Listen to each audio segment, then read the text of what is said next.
Welcome and thank you, Elena, for giving us your time. Elena Kats-Chernin is one of Australia's most prominent and most prolific composers. She was born in Tashkent, Uzbekistan, emigrated to Australia in 1975.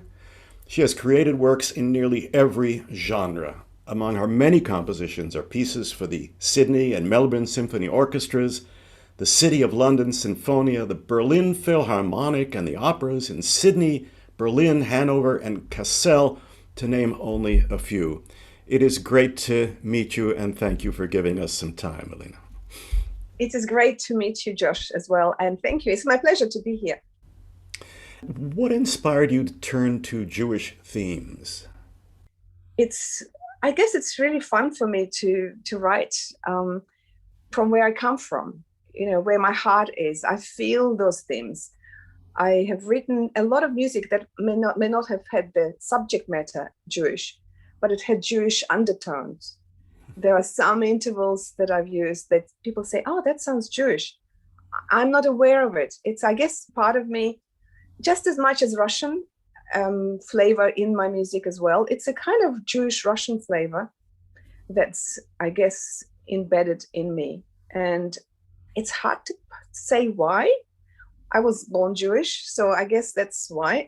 And it's just part of me. And I'm not consciously going for those themes, but if it happens, I'm welcoming them.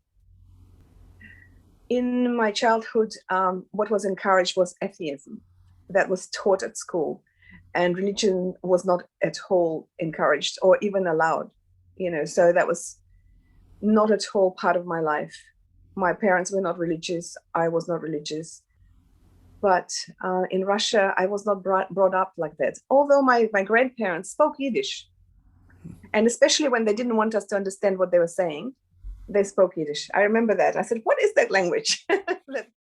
So let's go back to the piece. You chose Psalm 23, or Psalm 23 chose you, and you set the text in Hebrew. What's the relationship of the music to the text? How did it speak to you? It was a kind of gift to my sister in a way for her choir. And so I said, yes, I will, if you help me with words, what they mean, how they pronounce, how you sing them. And if you also sit with me while I'm writing it. I actually quite like composing while somebody's right next to me.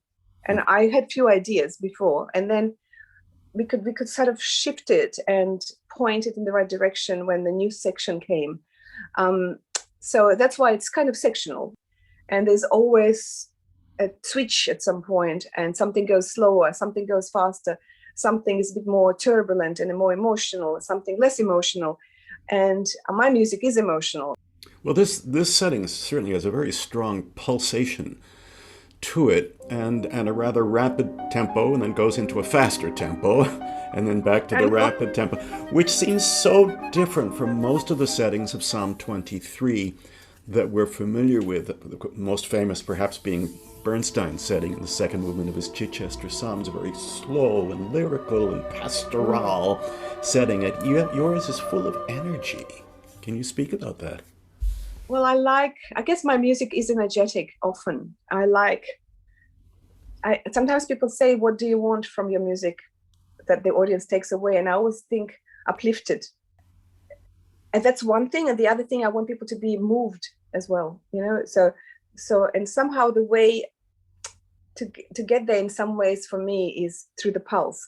I feel it's close to, it's your heartbeat, because it gives different meaning to the words as well. And I don't mind that. Maybe it's more hopeful, or maybe it's more anxious. I don't know. But whatever it is, I want one to feel better afterwards. Who are the main or influences on your style? Either who or what kind of music do you say has had a strong influence and one can hear? Well, originally, definitely Bach, Johann Sebastian. Can't go He wrong was a with that. huge influence. And every so often, it just comes over me, and I write something in tribute to Bach. It just follows me around. My other composer who I love is Ravel. So then, of course, I loved Rachmaninoff. I grew up with Rachmaninoff. I love Philip Glass, would you believe? And I think you can hear that in my music. You know, It was a I hear a little bit of that in the opening of your Psalm 23. yes, yes, yes, Yeah. exactly.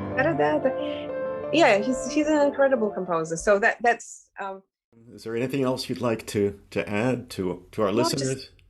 well, I would just say that thank you so much for choosing my work, Psalm 23, for your choir. I know that it's incredibly complex to put this together in a virtual way. And in the times that we live now in, I really appreciate the effort and incredible work that you've already put into this work.